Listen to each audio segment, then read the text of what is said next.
we're dealing with the rotary bunker shot. Now, these alignment tubes are going to look very different to anything you've ever seen before.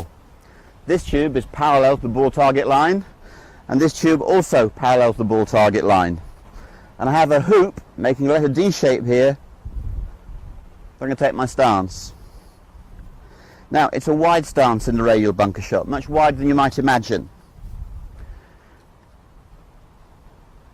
The big change is going to be not taking the club on the outside. I'm going to turn my chest on a circle, going this way, turn my shoulder back, hit the ball and come through. So you see it's rotary, it's a circular cutting action. The bog standard, industry standard way of playing the bunker shot is high to low in a straight line across the ball, and that's a cutting action. This is a cutting action more akin to a scythe cutting through grass. It's a circular cutting motion, and it delivers the sand, the club head into the sand very smoothly, takes a very small amount of sand, but gives you great control. Now, when you swing around on a flat swing plane, it's shallow, and therefore your impact with the wide stance will be between the feet. So to make the rotary bunker shot work, you have to put your weight onto your left knee, dramatically so, and the weight will stay there right through the movement. Okay?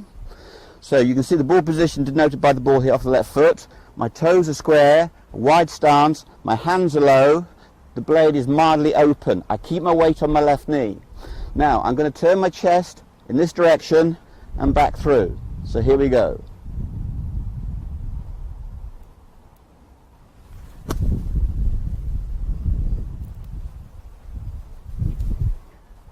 Now, as you can see with the rotary bunker shot, when the ball lands, it releases forward. We're quite used to the fact with the conventional bunker shot out to in as the ball kicking sideways when it lands, but with the rotary bunker shot the ball will release quite a lot. Okay, now what I'm going to do is I'm going to show you the rotary bunker shot, but from the angle called down the line. When I was first shown this bunker shot by Gary Smith, the well-known short game exponent and coach, really it went against everything I'd ever been taught. To be honest, it felt like a perfect recipe for shanking or giving it a Chinese hook. But as I had to understand how this shot worked really before I came to have confidence in it and use it myself regularly. So I'm just going to give it the safety mechanism to go with the rotary bunker shot. Here's the wide stance, weight on my left side. I'm going to pretend that I'm addressing the ball, but I've got my thumbs up. Can you see that? I've got my thumbs up. My thumbs are vertical at this point. I'm now going to turn my chest towards the camera. That's rotary and it's rotational. My thumbs are up. What we don't want is the thumbs to rotate, the forearms have gone. Then you will shank it and thin it and pipe it. Okay? That relationship with the thumbs is key.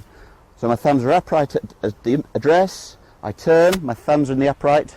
I come through by turning my chest back. And can you see down the line my thumbs still upright? I wouldn't want them to be turned over or flipped. So hopefully that's the safety mechanism. Once you set up with the club face, you turn your chest to the right, and then strongly and bravely you turn your chest to the left. And you let the club head do its work. So here we go, I'm going to demonstrate to you a rotary bunker shot down the line. Wide stance. As I said earlier, if I keep my weight central, I catch the ball in the middle.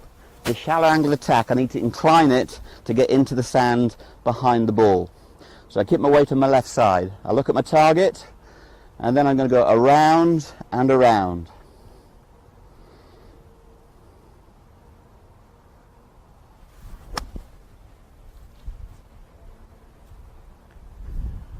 I played that shot a little bit bravely, but can you hear how little sand this shot takes?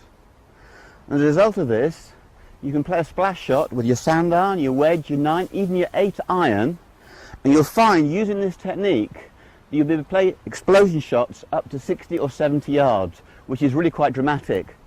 With the conventional out to in swing path, the amount of sand you take is critical, and it makes it hard to hit the shorter shots and the long shots. Using the rotary bunker technique, with a bit of practice, you'll be able to play splash shots with a 9 and 8 iron up to 60 or 70 yards, and that's a really useful shot when it comes to be needed.